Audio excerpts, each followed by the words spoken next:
Hi, everyone, and welcome to Career Pivots and Second Acts, your ultimate telesummit for your mid-career transition. I'm your host, Tajan B. Renderos, and it's my honor to introduce you to Gibran Rivera. He's an internationally renowned master facilitator who has devoted his life to the development of leaders and organizational transformation. His work is anchored by the idea of evolutionary leadership.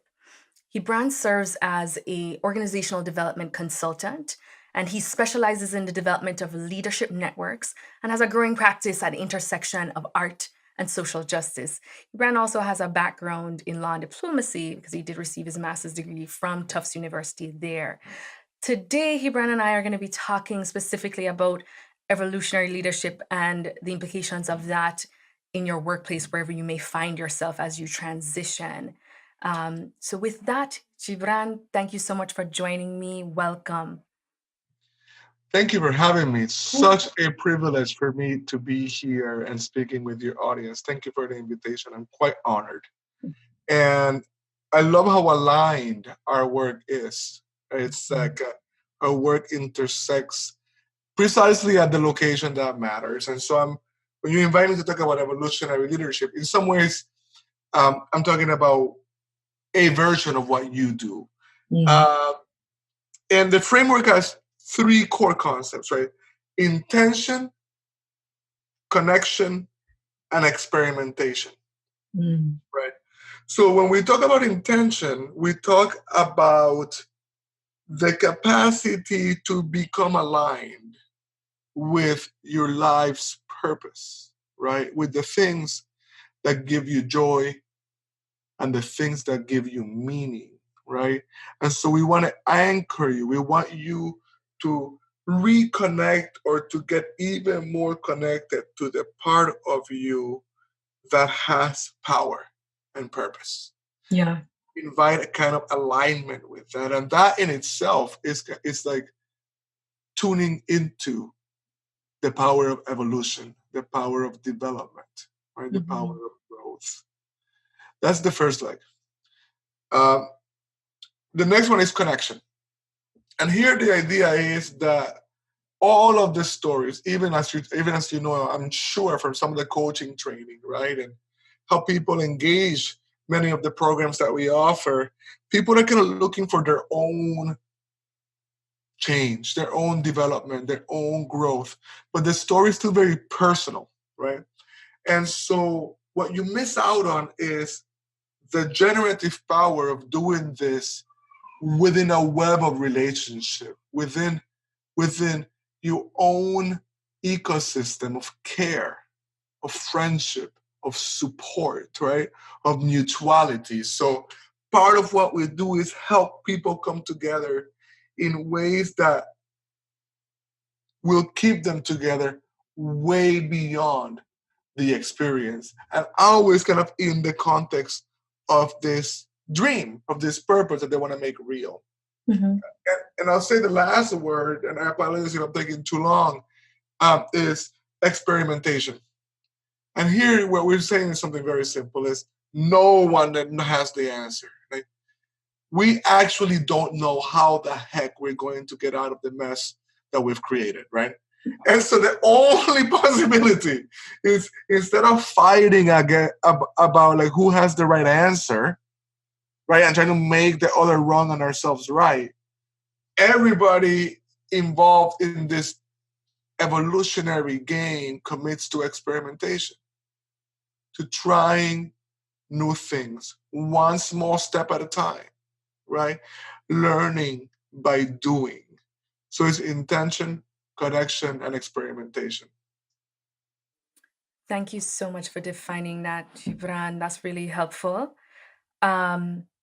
Why do you think this concept of evolutionary leadership is important now?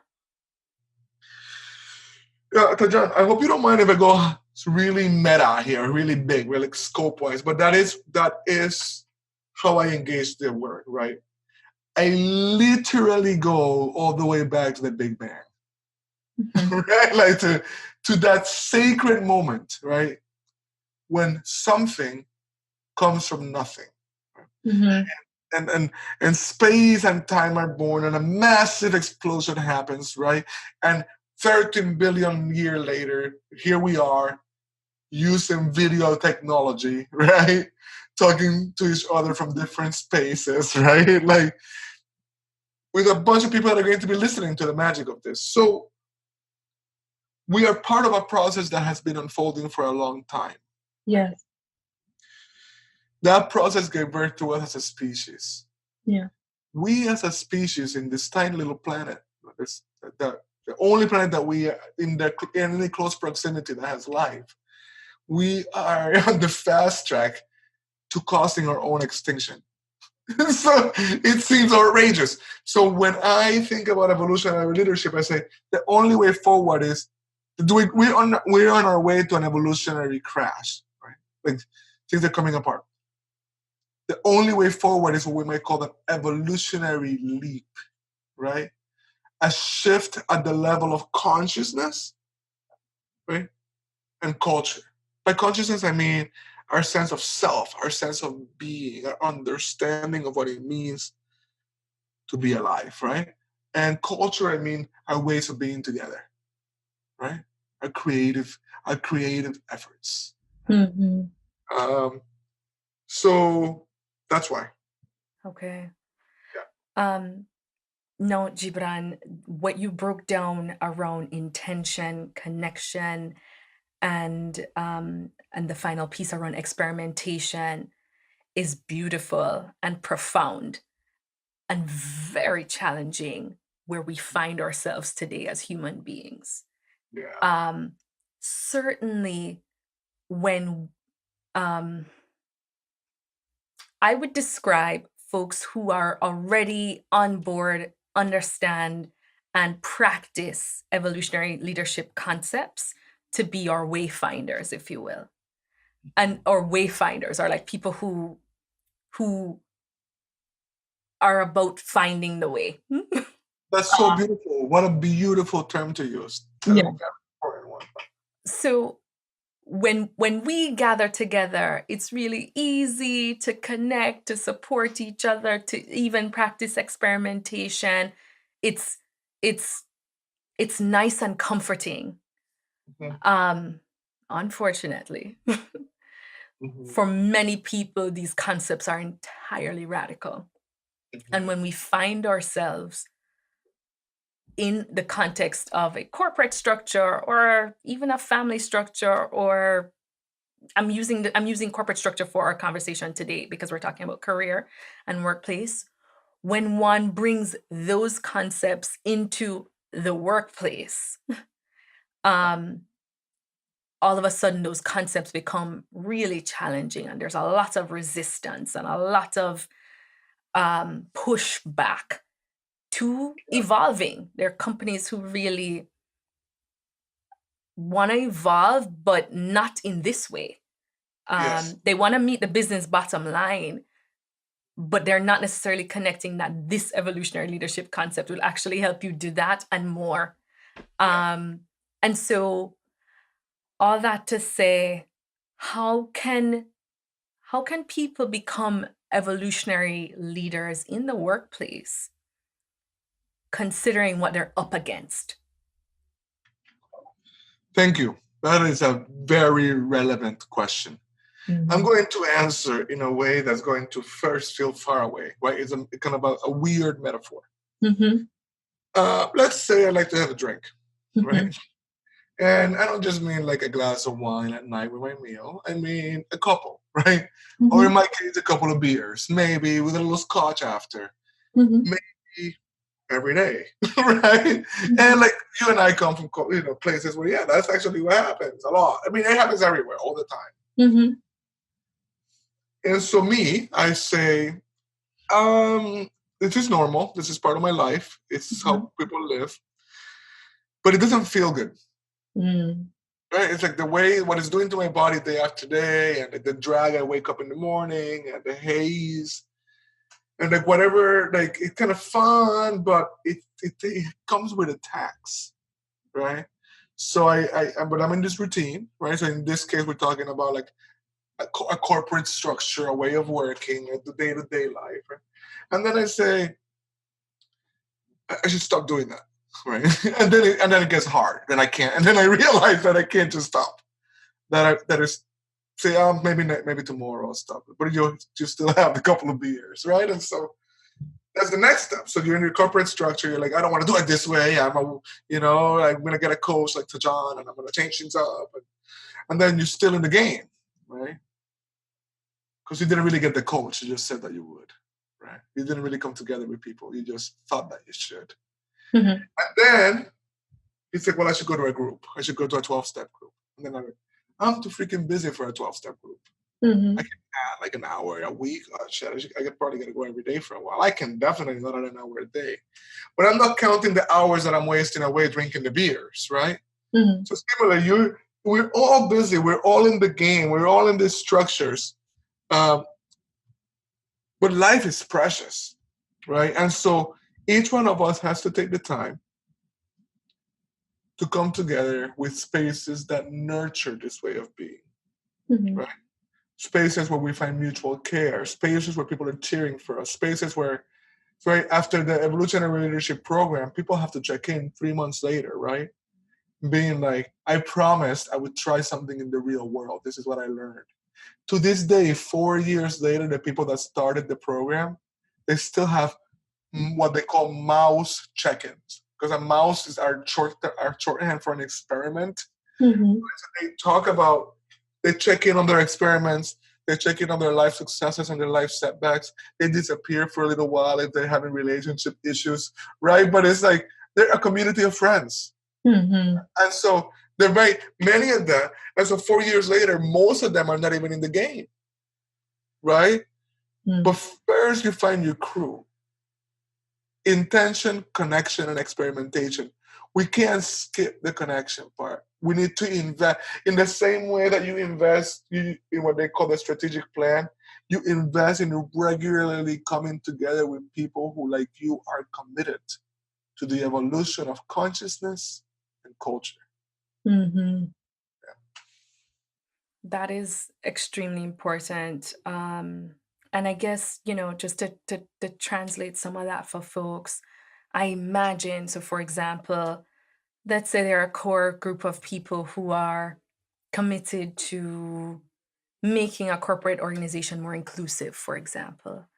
What you're saying, Gibran, and correct me if I'm wrong, is that it would be important for those people to make sure that they are also setting a container for themselves where they can be supported, where there are people who share their intention, who they can then connect with and gain strength from, gain comfort from, get a sense of restoration from, so that they can have the strength to do the experimentation that is required to evolve this world one organization at a time. Exactly right. And people can organize that themselves, and that's beautiful. Anytime they can, somebody has a leader like you around. But people can also just bring you in, right? People can be like, "Hey, we need you to help us change this culture," and you help them. You don't. You help those people come together, find the support, problem solve together, come up with different experiments, right? It's a very powerful form of support that any kind of smart company would invest in. Right. Unfortunately, not all of our companies are willing to know that this is something that they need to be investing in. I think far too often folks are still in that archaic paradigm of needing to fit within an organization. What you're talking about here, evolutionary leadership, challenges that entirely. So let me say more.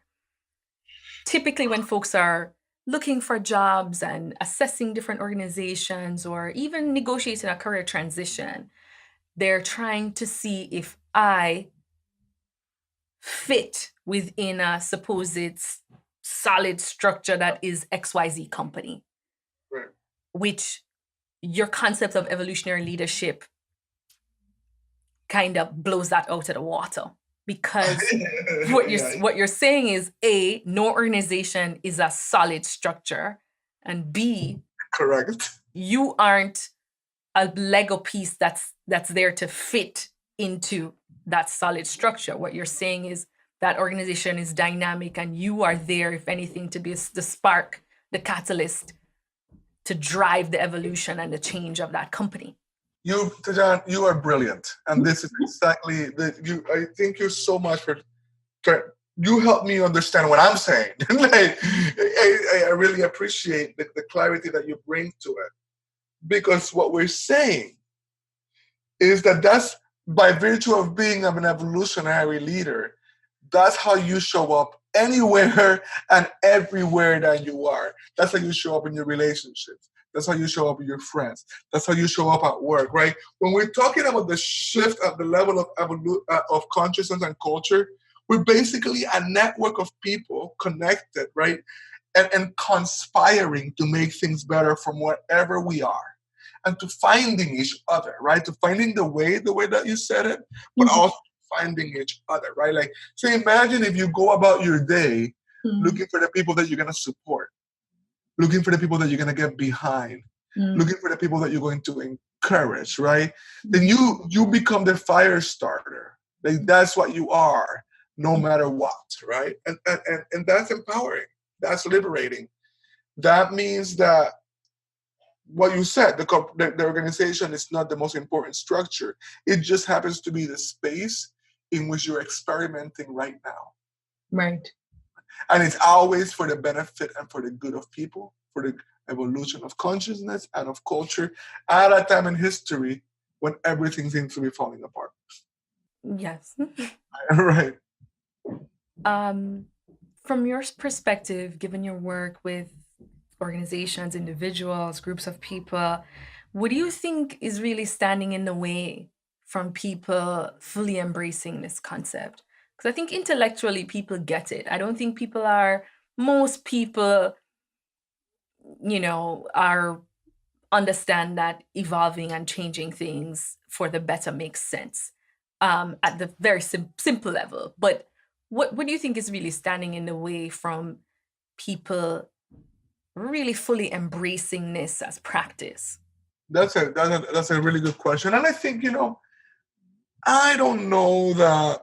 Look, we have a very, very strong dominant culture shaping us, right? And it's aggressive, right? It's not gentle, right? Like, it is all up in our face all the time, right? It consumes our imagination to technology, right? And through endless waves, like an infinity pool of information and entertainment, right? So it's not easy. Let's start there, right? So let's not blame anybody.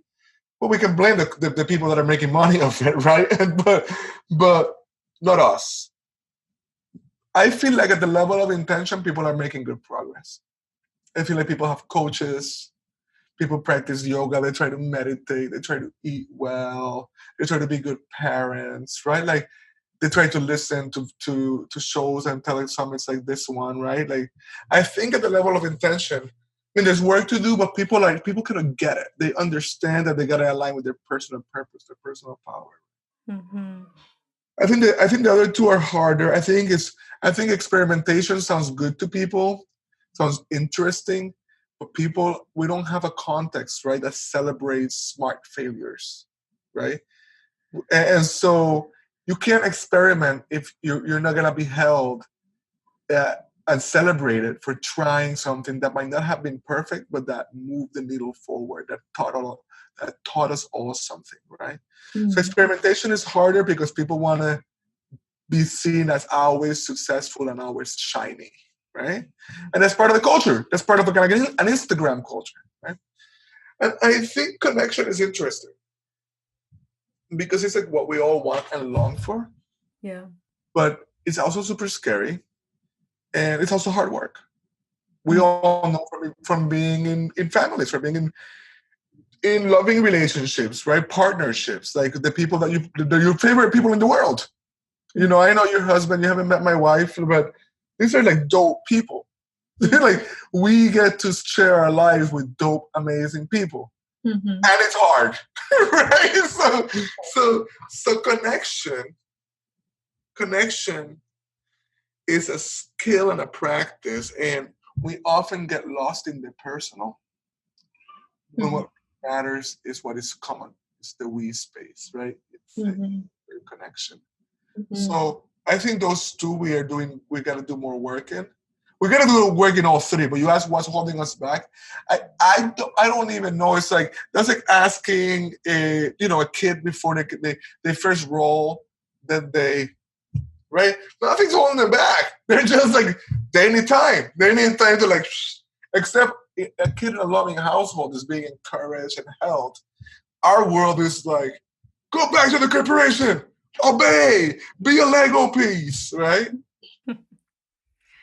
And, our children also are unafraid, nor are they perfectionists, nor are they, they haven't learned that yet. They don't have that sense of ego yet.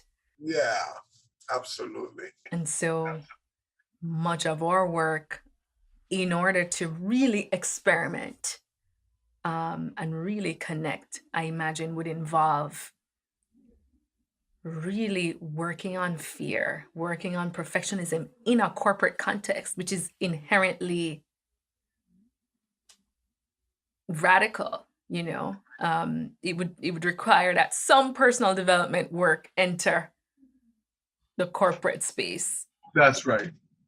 That's right. But this is why I go back to the idea of we hold it, right? Like we are holding it for ourselves, right? Like I sometimes think about the organization, whether it be the corporation or the nonprofit organization, right? Or the government agency, right? I think about them like computers in the matrix. Like we built them, right? To make our life easier, but they ended up running us, right? So I'm not saying we should get rid of them if they're useful. I'm saying we're in charge, right? Like we are in charge, and we don't always have to do the work from within, right? Like you can be where you are, and I can be where I am, and we can support each other in our experiments to subvert, right?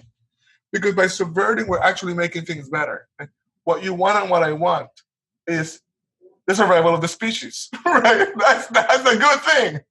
That we want to take an evolutionary leap. Right. And I would, and also just to acknowledge that for most of our listeners, thankfully, they are mid-career professionals who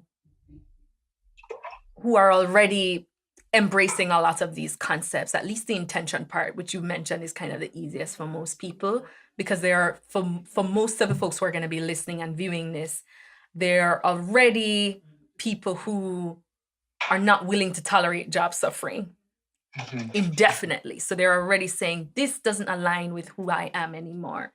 I need to make a transition. And, this content will support them making that transition. And Gibran, what I love what you are talking about is that, as folks do make that transition, the importance then of showing up differently in that new space, whether it's a new space that you create for yourself in your own business, or a career pivot or a career transition, that you're ensuring that you actually really are still constantly aligning with intention and maintaining stronger connections and continuing to experiment and continuing to challenge yourself and be challenged and work through fear, perfectionism, and all of those things that really stifle evolutionary leadership. So luckily for our audience, I think most folks are already at the first part of it. They're already, wanting to make that big leap.